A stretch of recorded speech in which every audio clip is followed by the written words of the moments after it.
So I finally got around to reviewing the Skechers Razor, as you can see by this video. It did take me a while. I apologize for that. I just had so many other pairs of boots I wanted to try, and I can really only get out about a video a week. So it took me a while, but we're here. And I have a lot of things to say about this boot, some good, some not. So we're gonna jump right into this review. So I wanna give a quick breakdown on Skechers as a football boot company. A long time ago, they had youth football boots and maybe some adult ones, but it died out. Now in 2023 and 2024, and coming into 2025, they have the Skechers Razor and the Skechers SKX, I wanna say it's called. And they launched in the UK of 2023. Harry Kane is the main face of their company. I think Alanga is also wearing them, Zinchenko, and a few other players around the world, including the United States and Italy, I want to say, maybe some other guys. So a lot of people wearing them now. They're throwing lots of money at players. Kane has a lifetime deal. And basically what happened was Nike fired a bunch of their design team after the Phantom GT 1 or 2. Maybe it was the 2, definitely after the 1.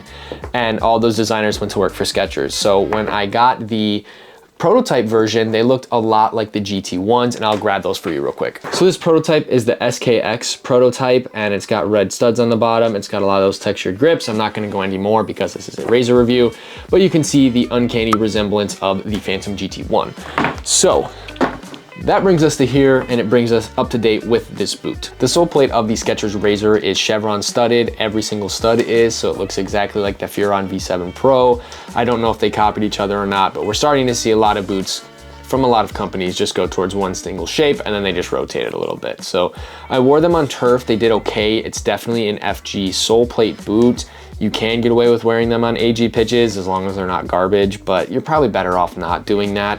I was only really able to test them outside once. It was super duper cold and the ground was frozen and there was snow out there. So I wasn't able to get a whole lot of feedback from this sole plate on actual FG ground, but I'm assuming that it's gonna do pretty well gripping, very aggressive sole plate as it is, so that's what's to be expected.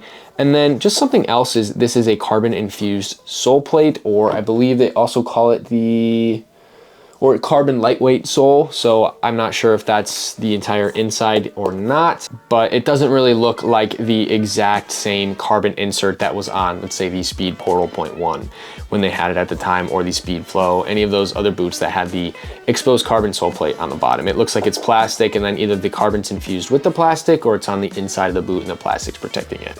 Don't really know. It's got a lot of snapback for those of you who care about that. I don't think it ever does anything, but some people really prefer that. So that's what you're gonna get from this sole plate. FG, aggressive, be careful wearing it on turf. But other than that, kind of just a normal regular sole plate. I can't say it's anything too crazy. The upper is very stiff. It reminds me of some of the Puma Ultras. I believe the Puma Ultra Ultimates. And it just doesn't really break in as well. I probably wore these only 6-ish hours total, if that, maybe even 4 or 5.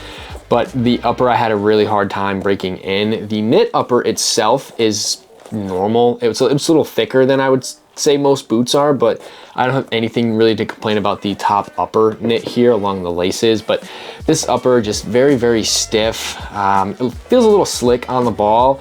And you know, it seems like it's just a synthetic material. There is tiny little bits of texturing all over it, but I don't really think that helps with grip. When I was outside training in the snow, I can't really tell you how well it was because the ball just slides all around when it's snowy and the ground's hard. And so it wasn't really a good way to judge it. When I was playing with it on turf, it was better, but I don't know. It's definitely not my favorite upper, and probably not an upper I'd want to wear again if I don't have to. Now, I do want to preface this is the Skechers Razor 1. They now have the 1.5. I don't know the exact differences because I've not looked at that yet, but I'm really mostly just interested in testing out the original one for now. The only other thing that happens with this upper is with most boots, you get a little bit of wrinkling or creasing. So you can really see that a lot of the material bunches up and then kind of stays creased for a while. Not really that big of a deal, just something I really noticed with these, but that'll happen with most boots these days anyways. So, or at least boots with a synthetic upper this stiff, it's just gonna crease like that. There's not a whole lot you can really do. And as for the rest of the upper around the heel area, it's a different material. It's a lot thicker and it's a lot more slick. Like it's got a really kind of filmy coating on it. So not that you really take any touches back here, but just wanted to reiterate that. As for fit and what size you should get this boot, I got a 9 US. I have been told to go a half a size up and get a 9.5, but I typically don't have good experiences doing that. So I went with a 9 US. This is not a boot for wide feet. It is very, very narrow, and this upper does not like to stretch at all. So when wearing these boots, if you do see me wear them laced up in any of this B-roll, just know it's as loose as I can possibly lace them up, but so it's still flush to the upper, if that makes sense. So it's just barely tightening it. And even then, I still have a lot of pain around this area right here, right around the outsides of the foot on both sides. And it's just not very comfortable. Now, if you have a thin foot and you fit the shape of the older Phantom GTs, which, surprise, it fits a lot like those, then I'm sure you would have no issue. Or even if you wear Vapors, or even probably some of the Adidas X models, especially the newer ones that are synthetic, I think you're gonna be okay. But overall, if you have wide feet, I would just stay away from this boot for now. Maybe if you go a half a size up, that's just gonna create a little bit of extra space. But the only thing I can really think is that I'm gonna have a lot more room in the toe box than I want, because it actually did fit lengthwise. It's just the rest of the boot in this kind of, this entire area here that just causes so much pain, and it's just not something I like dealing with. As for comfort, it's definitely not a leather boot. I've been called out a lot for only liking leather boots, but I can tell you right now, it's not as comfortable. I know why they call it the Razor. It's because the back of this tab here is a razor blade and absolutely destroys the back of your heel. Not really, but it's very uncomfortable. I didn't get any cuts from it, luckily, but if I would have worn it longer the first couple of times, I think it definitely would have.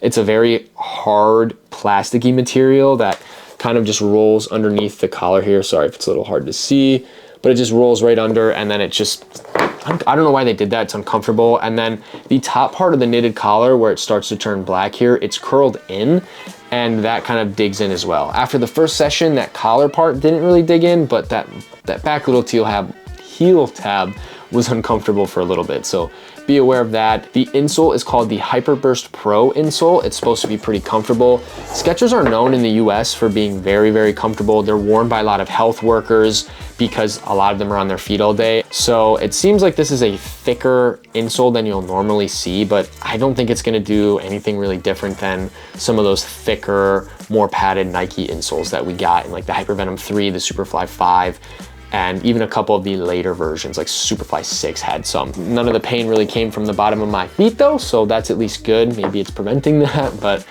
otherwise comfort is not up there. So unless you have narrow feet, maybe you're gonna get a better experience, but you'll probably still have some issues along the ankle heel area. As for lockdown, this boot is definitely gonna hug your foot pretty well. I don't feel that there was any slippage whatsoever. Now they are really tight to my foot and they don't stretch, but when that happens, you're not really gonna have a whole lot of wiggle room either way. So it's gonna increase the lockdown.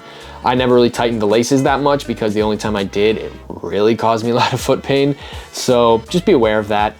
Otherwise, you know, even with my laces undone like this, I would oftentimes just kick about in my boots like this, and I didn't really have any issues with lockdown or my foot sliding. So, you know, if you're looking for a boot that is pretty locked down, this has got to be up there. So if you're someone who really thinks you're that explosive and you need that much lockdown, I would consider getting these boots for that purpose alone. As for durability, I will say they've held together well. Most of the time it was on turf, and then outside, the only real durability issues are going to be the wear on the studs from the frozen ground. That kind of grounded a little bit. So otherwise, no tearing whatsoever, no real threads coming undone, which is great to see, and no real wear at the toe area yet. There is a little nick on the plastic part. You might not be able to see it, but it's right up here, but that's just something that happens sometimes with boots. So other than that, nothing at all. I really only wore them like 4 to 6 hours max. So not a lot of time put into them, but you know, for the time I've been seeing a lot of the Nike and Adidas boots start to rip early. So that's good to see that